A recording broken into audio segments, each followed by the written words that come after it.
Lynette, thank you so much. I just really enjoy our time together whenever we get to connect, and of course, this being one of them. And I know some of your life story, and just even as you share some of the things that you've experienced as a mom, or even before you became a mom, and how that, sometimes makes me want to cry, has made me cry, and people hear your story a lot of times. So I thought, just in our normal conversation, that we could just talk and chat and just invite other people to hear some of the things that we talk about. I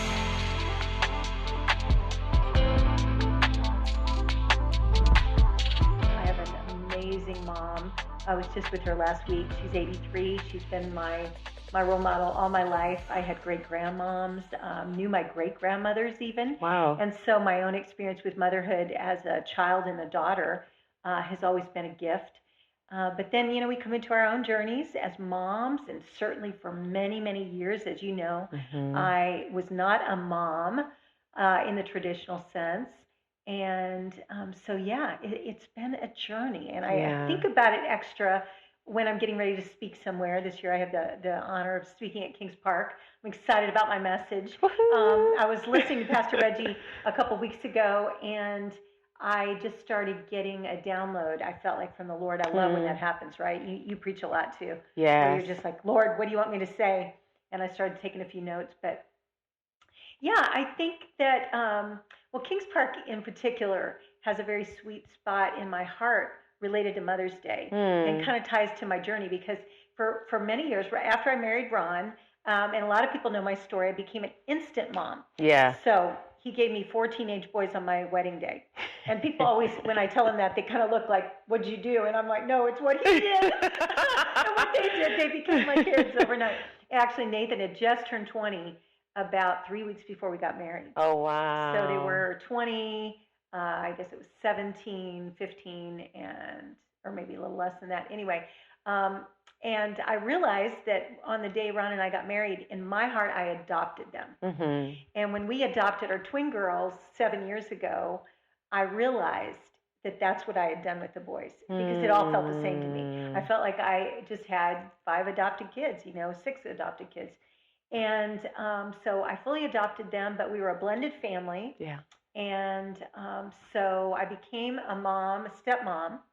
And interestingly, 1/3 of all families in America now, 1/3 of all marriages create blended families. Wow. That's a lot. Yeah, it's a common experience. We probably have a lot of people who have experienced that. And so that's an interesting kind of motherhood. And I could spend all day talking about being a stepmom. It's been great. It's been a gift. But for years, after I married Ron, I had the boys. But on Mother's Day, we would do baby dedications. And I love that. It's a great thing to do. But it was also during many years when I desperately wanted to get pregnant and have my own baby. I remember one year, all the staff, I think without hardly any exception at Kings Park, and our staff in New York City at our church up there, were all pregnant. And I was thinking, what is wrong with this picture? Why have I prayed all these years and I can't get pregnant? And everyone, most of whom were like 20 years younger than me, are all pregnant. Hallelujah for them, right? I mean, no bad casting on them. But I would get up on Mother's Day, and they would always invite the staff and the pastors to come up and pray. And so I would go up on stage, and I would lay hands on these precious families, most of whom were my friends, blessing their children, yet in my heart going, God, what about me? So I'm listening to this, and I just, side note, and we can go back to this part of the story. But the emotions, the negotiation in your head with, I'm not going to be jealous. Well, I don't know if you experienced that, but I know for me, if I'm in that kind of mode, I'm always like, okay, I'm not going to be jealous. God's going to meet me. But then there's this tension in your heart as you're standing there and you're praying, and yet you're praying for yourself. Like, how did you navigate all of that? How did you, please a little deeper? Because I know that there are moms that probably, or women that want to be moms, that are navigating that too. Well, and you're exactly right. And what it reminded me in that season is that life is complicated Motherhood is often complicated for a lot of reasons. I mean, couldn't we write a whole book on the complications of all dynamics? And motherhood and Mother's Day brings out pain for a lot of people. Yeah. Those who've lost their moms, those who've never had a good relationship with their mother. Maybe they are a mom and that one of their children isn't even in their life anymore. I mean, there's just so many dynamics. But yeah, it was complicated. Yet I felt like the Lord wanted me to trust a bigger narrative, a bigger story. And it makes me cry because when we lost our son Jordan to cancer, it was the same counsel from the Holy Spirit. Trust the bigger script, the bigger story, right? And that is so not our flesh. Yeah. Like you almost can't even do it unless you do it through the Holy Spirit, because your natural capacity is limited. And so I learned in the wake of Jordan's death, and I learned in those years of what felt like desert, like prayers aren't being heard, prayers aren't being answered. Why do I even keep praying? What should I do with this hope? Am I crazy? Why can't I let this go? Why can't I just let it go? And, we, no matter whether we're mothers or fathers or men or women in general, children, adults, we all have those moments of grappling. Yeah. And so in that mystery, I felt like the Lord just said, just take small steps of trust. And so for me to bless those who were experiencing the wealth I wanted, felt to me like saying to God, you are the God of the entire kingdom. What you've done for others, you can do for me. And I'm going to make it a step of faith. And I learned that through all my friends getting married, me not getting married. There's so many moments like that where we choose. And it is a choice. And while I'd like to take credit for the choice, I think there's a grace in even being able to make the choice. And I experienced that grace. And so it was funny, though, too, because I would do that at Kings Park. And then I really had it in my heart to have twins. That's what I wanted. And not only was I not getting pregnant, but having twins seemed even further fetched. And the Lord started having me after church services at Kings Park. Women would come up to me and say, I know you're believing for children. I'm believing for children. Would you pray for me? So I would pray with them. And the craziest things started happening. They not only were getting pregnant, they were getting pregnant with twins. One woman at Kings Park comes up after the service and says, Lynette, you prayed for me a few months ago. I'm having triplets. Yes. Oh, my God. And I was like, Lord, part of me wanted to laugh like, this is crazy. So instead, I just decided, okay, I'm just going to keep doing this. I'm just going to keep praying because it was joyful for me that at least, so I'd pray and twins. So, Bomi, I'm telling you, if I told you how many people in the last 10 years now that I've prayed for that have got pregnant with twins, even people I didn't have faith for. One girl wrote me on Facebook, I've got a few kids. I really want twins. Would you pray for me? I'm like, sweetheart, can you just be content with what you have? Let's be real. We all have those feelings. But I was like, okay, Lord, gets pregnant with twins. Wow. So all that to say, God is so big. God is so big. And if we just give what you were referencing when we were talking the other month, it's like give our 2 fish and 5 loaves. It never feels like enough. Yeah. It feels so small. What does this matter? God's got to feed 5,000 people on the side of a hill. The little boy has 2 fish and 5 loaves, but he gives it. Because when we give what we have to give, which never feels like much, he can break it, multiply it, that's right, and pass it out. And that's what God did. And so when the time came and the miracle happened and we got our twin daughters, I was just so grateful that I hadn't held back. Because God was going to be faithful all along. But then I got to participate in so many more stories. And isn't that what it's all about? Yeah. We do life together. It's so interesting because it's something that comes to my mind is I heard this powerful woman of God. Of course, she's Nigerian, and so in her accent. Of course she is. But she says, if you are believing for something, but someone close to you receives it, that is not the time for you to give up and get jealous. That's the time for you to rejoice, because that means the miracle you're believing for is right around the corner coming for you. I believe. And just to hear how you, in spite of, okay, I'm believing God for this, I don't see it manifested in my life, but I'm seeing it even as I'm speaking in faith with the littles that I have, I'm seeing it happen. Your faithfulness to keep going, I think, speaks volumes to me. And so, can you speak a little to two groups of women? There's this one. So I really have a heart for single women that are getting older, and in their minds, what they're thinking is, I'm getting older, so do I, what's going to happen to my ability to have kids? Um, and there's no man in the picture. Right. And so that hopelessness that may arise in that, and then of course their friends are getting married, their friends are having 1, 2, 3, 4, 5 kids. How do you navigating all that? And then how about the mom that has done everything that she can, or excuse me, not the mom, but the woman who's married now has done everything that she can for children, believing they've trusted God, they've tried adoption, they've tried other kind of medical procedures, nothing's happened. Um, what would you say to them? Just what's your word of encouragement to them? Well, to all of those categories, I would say it's not over yet. It's not over yet. I remember the morning I walked into our bedroom. Ron was in there reading where he usually reads in bed. And I'd been out on our porch praying about my desire for twins. And I, was now in my 50s and been through menopause. We were fighting for Jordan's life. It felt like everything was empty and gone. And I walked into Ron and I said, I believe God for so many things and he's done so much, but I don't know what to do with this promise that I felt like he gave me that I was going to have twins. Like I don't know what to do with that. How can I go on in my life with that hanging out there?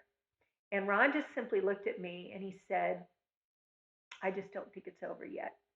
Well, he told me later that he wasn't even sure he believed that. He was like, what do I say? My wife is crazy. But I grabbed that and I just began to declare that it's not over yet. And so, I'm here now, 59 years old with 7-year-old twins. And when I'm telling you, Bomi, when I go in the carpool, when I walk to get them at school, I feel right on time. Oh my gosh. I don't feel old, even though sometimes the kids are like, is that your grandma? Do they really say that? Oh, yeah, I've had my moments. Because little kids, well, they don't know, and they're not like, I learned to take it not as like she looks old, but just little kids are, but I feel right on time. I feel like every piece of my life has been different than what I thought, but better than what I imagined. And God has done something. His vision for my daughters is so much beyond the age of their parents, And I just say that to anyone that's listening to us. You can trust God. He's writing a bigger story for his glory. So that's that. And I think the other thing is, I love what you said that your friend said, the Nigerian woman said about when you see someone having a miracle, the Lord would say to me, jealousy is a poverty mentality. It sure is. It says that, that one's gone too. And I used to feel that, all the good men getting taken. My very dearest friend from college has 10 children. I'm like, 10? I can't even have a husband since she's been 10 years. But you realize that it's so unique and it's so special, and what God's doing for each of us individually is bigger. Yeah. And we need to get out, and that's why I think we so need each other. We need each other's stories. We need each other's miracles. What God did for one, he'll do for others. He's not the respecter of persons. Yeah. But I think it also is a wrestling. I remember when I just never thought that I would want to do adoption. I love the concept, but it just never felt right for me. And I always tell women, you can't be ready till you're ready. We tell ourselves, if only I could just let this go. Or because people tell you, well, maybe you should try adoption, or maybe you should try this. I just don't think you're ready till you're ready. And if you're going after God, his timing and his work in our spirits is him getting us ready. Yeah. It's like when we want our kids to be able to do something, they're just not ready yet. And you're like, why aren't you ready? How do you rush? the work of God. And I'll tell you the other thing too, Bomi, is just go deeper in Jesus. Go deeper. Let the Holy Spirit counsel. I've got journals full of words God gave me, most of which looked impossible until they happened. And my only one regret about even waiting for the twins was that I didn't write down more. Oh, wow. Because God answered every prayer. And I wish I would have captured more of even the anguish and the wrestling. And because it isn't wrestling. Mm-hmm. It's not just like I prayed, I stood, I claimed the word, I believed, and it happened. Oh, no. If Jesus himself wrestled in the garden, then why would we be surprised that we're going to have our own wrestling? Would you? I have one question, and then I have another one as it regards to motherhood now. Yes. So the mothers out there who are in the trenches, particularly after surviving COVID, but the wrestling. There are a lot of times in my life where I look back where I've wrestled for things, and because it's just a situation between me and God, nobody knows. But if someone were to ask me, would you go back and do it again? Sometimes I'll say, oh, no. And then the other times, because of the intimacy with God that was found in that moment, and I don't know if I would get it in any other circumstance, a part of me sometimes wants to say, maybe not through the circumstance, but just that moment, that intimacy, yes. And so talk a little about going deeper in that wrestling. I think a lot of us, and I know I'm sharing a lot, but I've heard a lot of people give up. They're just giving up. Yes. But there's something to be earned, to receive, not earned, to receive in that wrestling. So just talk just a little bit about that. Well, and the answer that I want to share for that also relates to your question when you said, what about single women who maybe feel so far away from the desires of their heart for motherhood and all that? I do think that the wrestling and the working it out with the Lord is how you go deeper. It's kind of like in marriage or anything. When you go through stuff is when you get bonded. And I believe in being very honest with God. And there, and King David says, I brought my complaint to you, God. I voiced my complaint and you heard my cry. And you hear that anguish, that lament is such a big part. We don't talk a lot about lament, but lament is a very big part of the walk in God. Lamenting things. COVID has created so much loss for so many of us on a lot of levels. There is a right place for lamenting, but lamenting in the desert away from God is not fruitful. Lamenting with the Lord, to the Lord, through the counsel of the Holy Spirit is fruitful. It's fruitful because who but Jesus understands that lament, that suffering, the loneliness, we have one who is acquainted with our griefs. And it's an intimacy thing.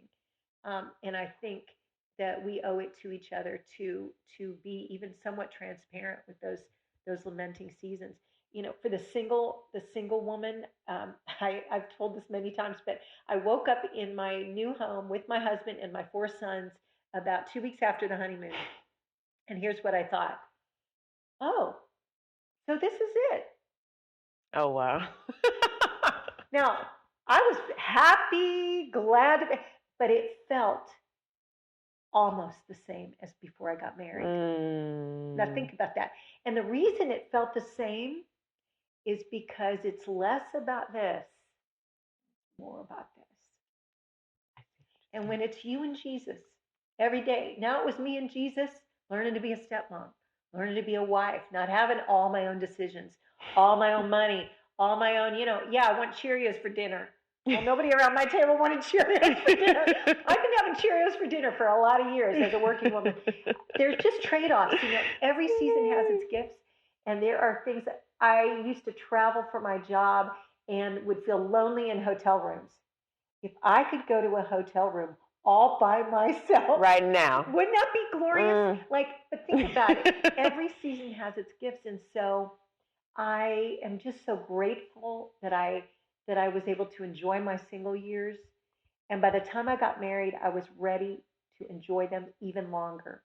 because you do reach a place where you realize that I've got an amazing story. I've got an amazing life because God is so amazing. Yeah. And He's given me gifts I could not trade, I wouldn't have chosen, that I wouldn't give back.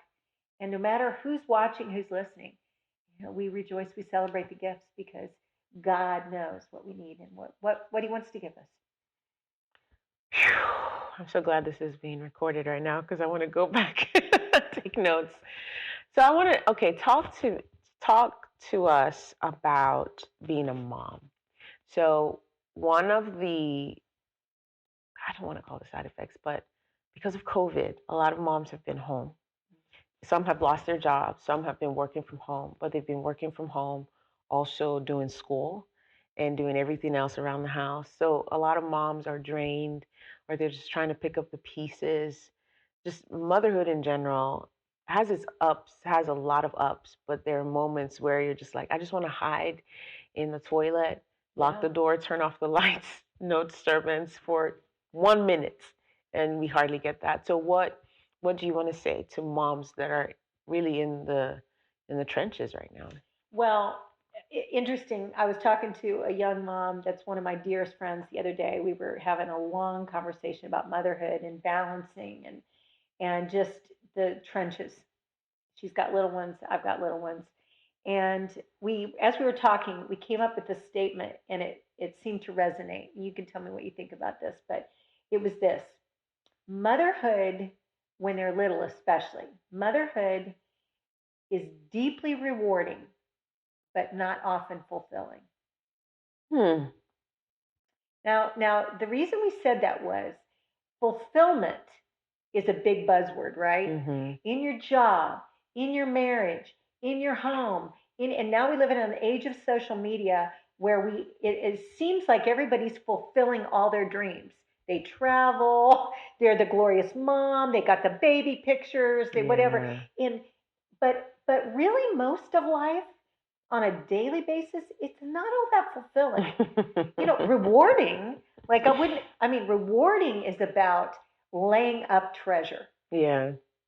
And yet I wouldn't say that even my walk with the Lord is every day deeply fulfilling. I mean, a lot of times it's discipline. It's exercise is the same way. I'm not fulfilled every time I go for a run.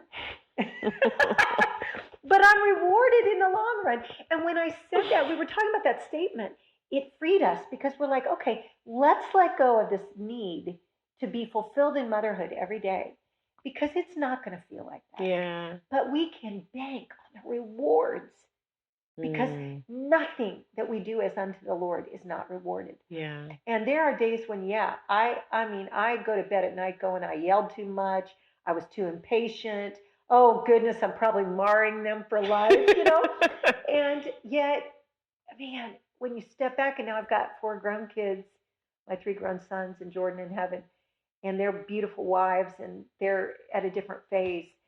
And oh my goodness, what a fulfillment and what a reward. But it doesn't always feel like that when they're young. And when we're home and it's messy and it's dirty and it's a lot of behind the scenes grunge work for moms. Yeah.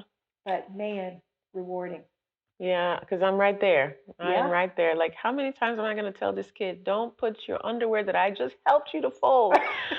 I fold it for 15 minutes because I don't like folding clothes, and you just randomly put it in random drawers. And I've told you this months and months and months and months and months and months and months, and you still do the same thing, you know? And it's just, so that's very helpful. Thank you. It's true. It's true. I mean, I think motherhood is unique and it's a calling, but it's pretty much like a lot of other roles in life. It's a marathon, not a 5K. Everything in life is a marathon. You train really differently for a marathon than you do a 5K. And the world will tell you, snap your fingers, do the formula. It doesn't work like that. It is a diligent marathon. And I guess it's Paul that says, run in such a way as to win the prize. Yeah. So we run in such a way and we fix our eyes on Jesus, the author and finisher of our faith. Man, that's a good quote. Motherhood is a diligent marathon and not a 5K. Like, I'm going to use that. Yeah. It helps, remember right? That. Yeah. I've run a lot of 5Ks, and I can pretty much not even train and do a 5K. But a marathon? It's a different story. Wow. Yeah. So different. Yeah. But talk about fun. And my parents are 83. I was just with them last week, and I look at them and the joy they have in parenting at this age with their 2 kids, almost 60. That's the real rewarding time, right? We're even paying for some things for them, and although they're still helping us. Boy, we live for the long term in marriage and family, and most of all in our walk with God. Okay, so maybe there's so many questions swirling in my head, but this one is important. I remember the story of Hannah, and she's crying because she doesn't have children. And her husband, Elkanah, looks to her and says, "Am I not enough?"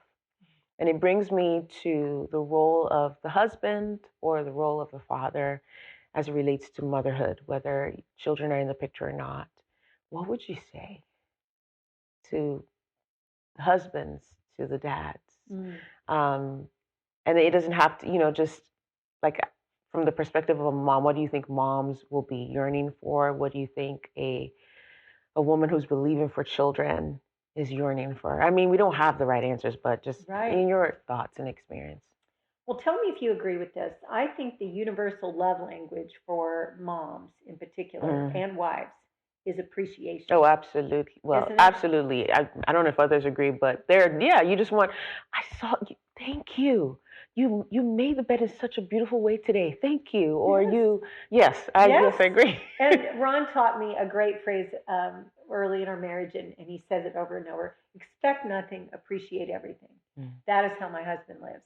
And the fact that he doesn't expect me to do anything, and I give him credit for that, is a joy to me. I'm a type A girl, and I expect so much of myself, and I think moms in general do that, that when our husbands or other people in our lives put extra expectations and demands, it's not really that helpful because we already pretty much do that to ourselves.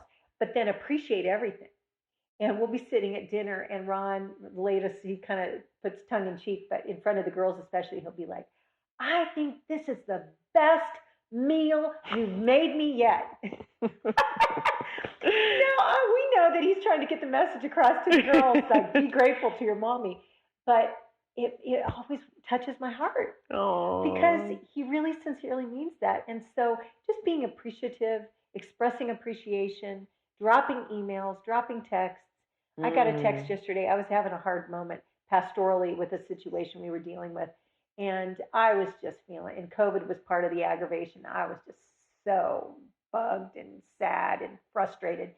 And one of my young pastor wife friends, out of the blue, texted me. And she said, "I just want you to know that you are such an inspiration to me. Thank you for all you do for the kingdom. Thank you for the role model you are. I love you, and I want you to know that I so appreciate you." She had no idea that I needed to read that. Just a little sweet note of appreciation. I want to be that way more for other people because I think we just need it. Yeah, that's so good. So, husbands and dads, just put a note, write something on the mirror, put a note under the pillow, just hint, Mother's Day. And do it after Mother's Day too, and before. Say thank you. Time, right? Yeah, absolutely. My goodness, Lynette, thank you. I have so many other questions in my head, but we can carry on the conversation. We can let it go on for as long as we can. But I know that this will be a blessing to anyone that watches this. Well, you inspire me greatly, and gosh, and really, coming from her. When I look at you on Sunday mornings, especially, and we know what it takes to get kids dressed and ready for church. Oh, help us! And yet we're in it together, and it's a joy to do life together. Yeah. And even with people we don't always know so well, to know that we really are all in it together. God, thank you. Yes, He will. Thank you. Thank you.